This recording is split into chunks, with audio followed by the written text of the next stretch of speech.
Hello, everyone's. I am here for my review of Real Housewives of Salt Lake City, Season 2, Episode 2, 22, The Reunion, Part 1. If you were new to my channel, welcome. I am Lady T. I like to do reviews on scripted reality shows as well as scripted shows. If you're returning, you one of my peoples, welcome back. So we have one comment from last week, and Uma Storytime World says you can make this cast more likable than it would be otherwise. Oh, thank you, boo. Your rubber bands weren't giving elephant in the room. LOL. I don't know. Maybe it was just me because y'all. Side note, I am trying my best to like when I'm doing my passion twist and whatnot. I do not have the grip capabilities of these other YouTubers and these hairstylists, so I have to use rubber bands. But when doing so, my rubber trying to put the passion twist on, my rubber bands be showing and I could see them. So maybe they just wasn't picking up on camera and I was just, just air myself out. But yeah, thank you, Uma Storytime World. Thanks, boo. Now, before we get into this review, one, I have my heater going because it's still a little bit chilly. It's like 50 degrees outside.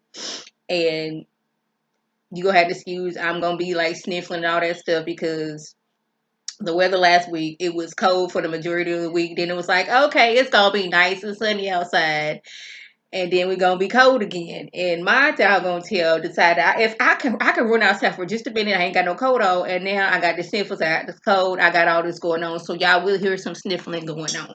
So let's get into this review. So right before they start, Heather asking where Mary at. And I'm like, girl, do you not remember that the last time she saw y'all, she was getting attacked by she who shall remain nameless? Andy let the ladies know that Mary was upset that the ladies was talking about her church.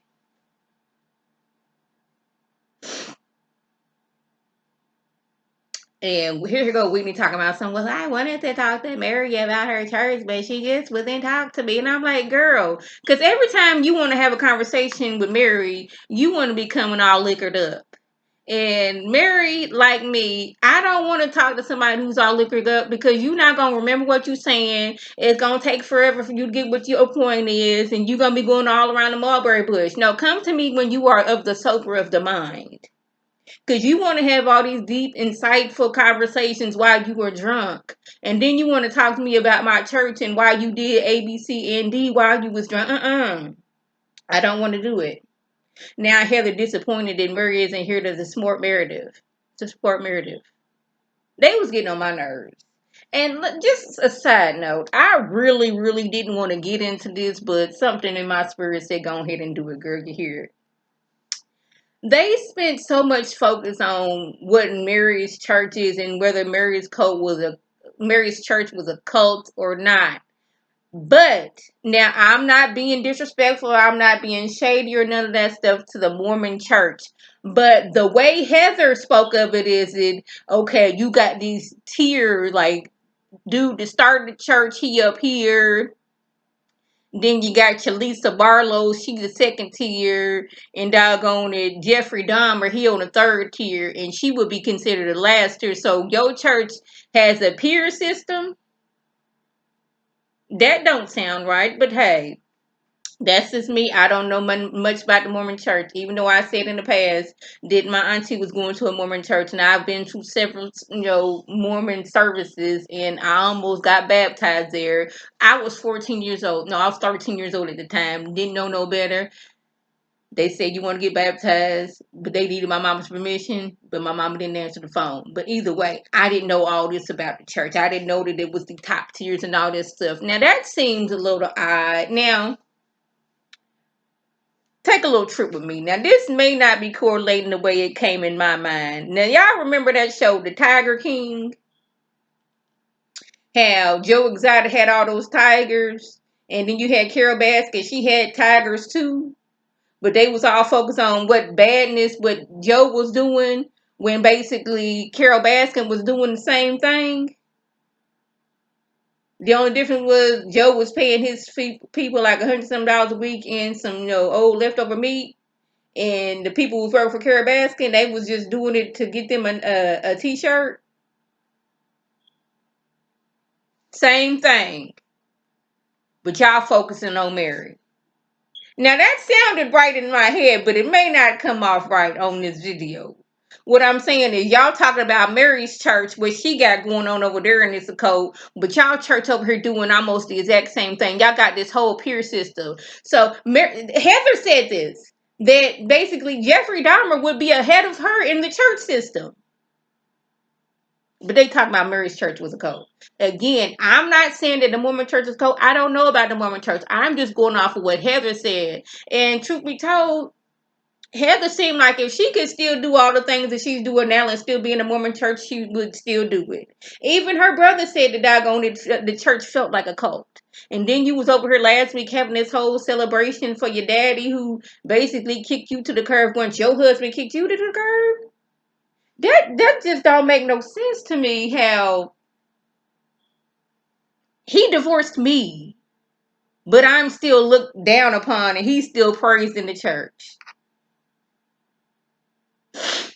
Jen says after the arrest that she and Sharif and the sons discussed her leaving the show.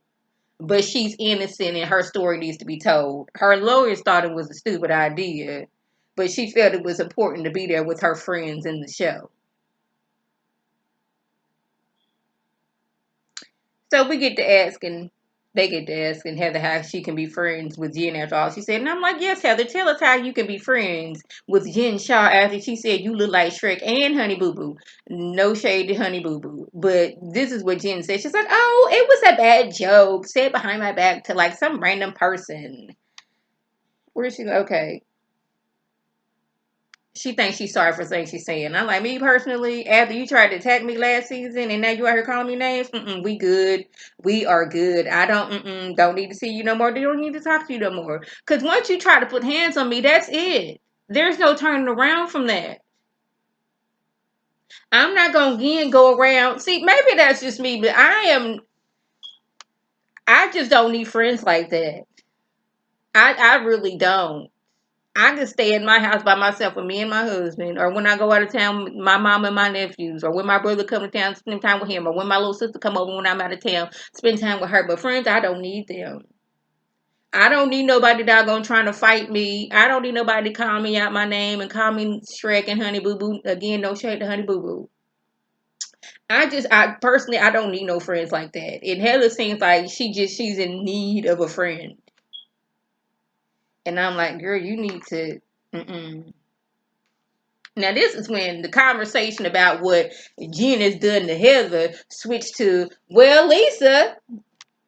Yeah, this is when Heather looks over at Lisa like, girl, you call me a Lego figure. I would rather be called Shrek than the horrible things you said to your friends.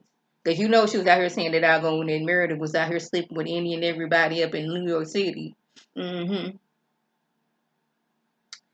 From what I can understand, Heather and Lisa's going back and forth. Lisa's talking trash about Lisa was talking trash about about Heather and Whitney while she was still cool with Angie. I guess this could be before she found out that they was cousins, and then once Angie found out who Lisa really was, and she wasn't really her friend like that. She went and told Lisa. I mean, went and told Heather and Whitney. Yeah, that girl was talking mad trash about y'all.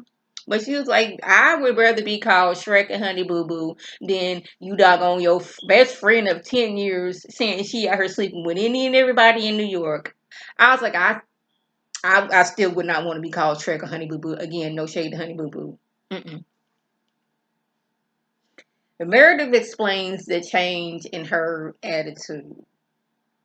Well, throughout the season, her father, last time she seen him, she was only able to look at him through doggone the window because of the C-19.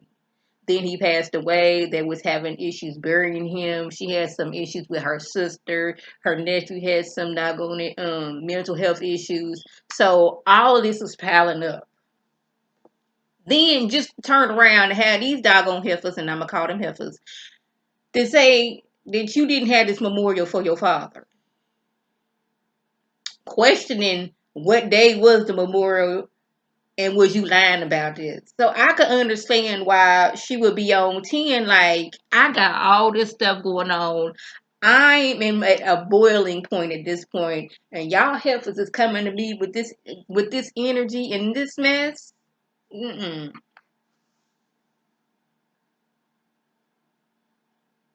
She says after Meredith says after watching the season, Jen seemed like she was being kind. This is where Lisa gets mad, which is odd because she had been trying to get Meredith and Jen to be friends the whole entire season. But now Meredith is seeing Lisa who she really is and don't want to be friends with her. See, that you spent this whole time trying to get these two back together. Now you look like it looks like you gonna be on the out with them two. Isn't that funny? This is when they get to talking about Mary. Now, y'all, this is when I have to somewhat defend Mary. Now, granted, Mary has said some problematic things. Don't get me wrong, I understand that. But when she was describing Jen and her being a thug, I don't think she was saying that all Mexicans are thugs and all Mexicans are criminals. I think she was just talking about, like, the higher up of the drug dealers. She was comparing Jen to those people, to the, higher up drug dealers. She just couldn't think of the word. Then when she spoke on She Who Shall Remain Nameless, she was like, oh, you have, yellow tones and your eyes are slanty. I think your slanty eyes is pretty. I like that. It was more of a compliment. Okay. Where we at? Okay, we're gonna get to that one in a minute. But now I'm gonna go ahead and say that now. Y'all talk about all the stuff what Mary does is problematic. But She Who Shall Remain Nameless loves to put on a good black accent and roll her neck and wave her fingers, is a stereotypical black woman. And I'm glad they talked about that later, but we're going to get to that later. hmm This is when Heather realizes, when I called you an anime character, I realized that was messed up. It's just you had this black corset on and you had this wig on, and it was given very much an anime character, but I am sorry for doing that to you. That's what she was giving. Okay. So this is when Meredith had to speak her piece about She Who Shall Remain Nameless. She was like, look here, girl. I met you a week prior, and here you are talking about I like to ice people out. Girl, you don't know me like that, so you don't know how I handle conflict. Then you would misinterpret things that I would say causing drama with Jen. And another thing, you went on and on about Mary giving you a used gift, them shoes, but you gave my husband some used golf balls for his birthday. You put up this whole big old stink about in your culture that giving somebody a used gift or a repurposed gift or however you want to call it is very disrespectful in your culture. But then you turn around and give my husband some used golf balls. Like, I don't know anything about that. My husband did that. That makes me believe that you was lying or you was putting 20 on 10.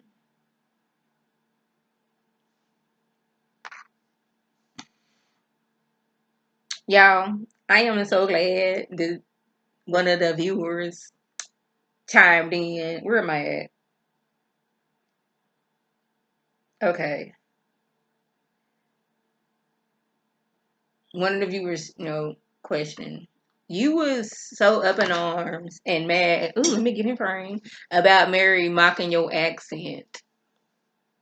But you be using a black scent and rolling your neck and waving your fingers when talking to or about Mary. And they rolled that footage. Showed her when her and Mary first met, rolling her fingers, moving her neck. All these other times when all this, you doing a stereotypical black woman when you talking to or about Mary. She talking about some. I don't have a black accent. I grew up in Long Beach, and it shaped who I am and how I got my accent. I don't have a black accent. I have an accent. Whatever comes out, comes out. And she said if she wanted to hit Mary, yeah, and it was like, well, you tried to hit Mary. If I wanted to hit Mary, I would have hit Mary. I was like, we know that because you said you broke Dewey's ribs. So we know you got some anger issue about you, girl. We know that you would have did some serious damage to Mary, which is why I wouldn't want to show up. Only one person on this show I really like. I don't really like the rest of y'all. And we know how you get down. We know that now. And I love how they put that at the beginning of the video that, we know all these problematic things that, she who shall remain said. But, we didn't find that out until after we did this episode. And we do not condone anything that she who shall remain has said. We want to get that out there right quick now in a hurry.